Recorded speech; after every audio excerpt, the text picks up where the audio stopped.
Gubernur bantu kami sekolah, kami segala kami kampung Melayu.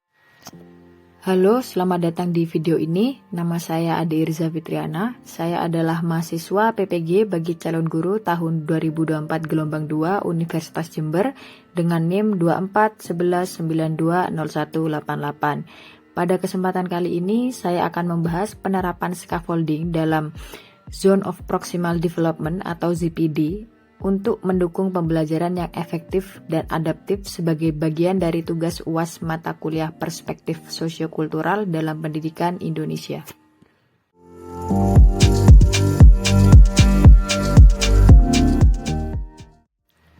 Dalam kegiatan observasi pada proyek tengah semester yang dilakukan secara berkelompok di dua sekolah dengan latar belakang status sosial ekonomi yang berbeda, yaitu sekolah yang terletak di area perkotaan dan di area pedesaan, terlihat bahwa pendekatan pembelajaran yang disesuaikan dengan ZPD dapat membantu peserta didik mencapai potensi terbaik mereka.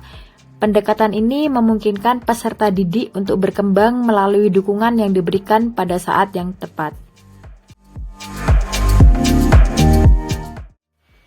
Scaffolding adalah strategi yang membantu peserta didik bergerak dari kemampuan aktual menuju kemampuan potensialnya dengan bimbingan guru maupun rekan sebaya. Pada hasil observasi proyek tengah semester, dalam konteks sekolah perkotaan, teknologi menjadi alat scaffolding utama, di mana guru menggunakan media digital seperti video pembelajaran untuk mempermudah pemahaman peserta didik. Sebaliknya, di sekolah pedesaan, guru memanfaatkan pendekatan kontekstual seperti mengaitkan pelajaran dengan kehidupan sehari-hari peserta didik untuk membantu mereka memahami konsep secara lebih mendalam. Penerapan scaffolding berbasis ZPD memberikan hasil yang positif.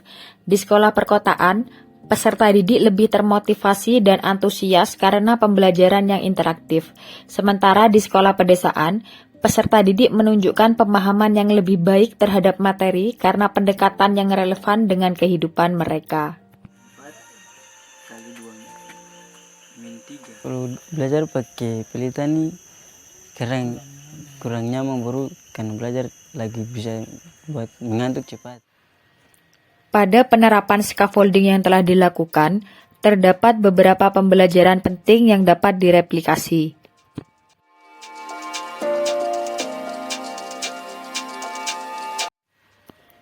Kenali kebutuhan dan potensi peserta didik berdasarkan latar belakang sosial ekonomi mereka.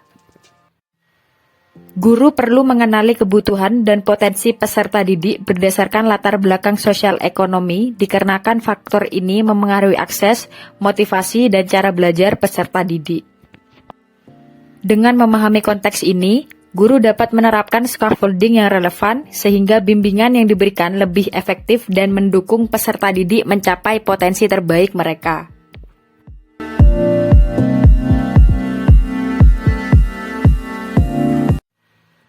Gunakan teknologi sebagai scaffolding di lingkungan kaya fasilitas dan pendekatan kontekstual untuk area dengan keterbatasan.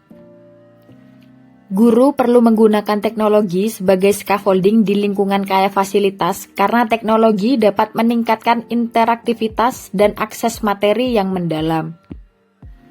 Sementara di area dengan keterbatasan, pendekatan kontekstual lebih efektif untuk membuat pembelajaran relevan dengan kehidupan peserta didik, memanfaatkan sumber daya yang tersedia.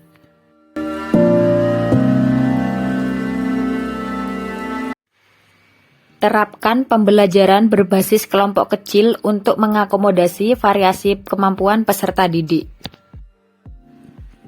Guru dapat menerapkan pembelajaran berbasis kelompok kecil untuk mengakomodasi variasi kemampuan peserta didik karena pendekatan ini memungkinkan pemberian scaffolding yang lebih personal dan tepat sasaran sesuai dengan kebutuhan ZPD setiap individu peserta didik.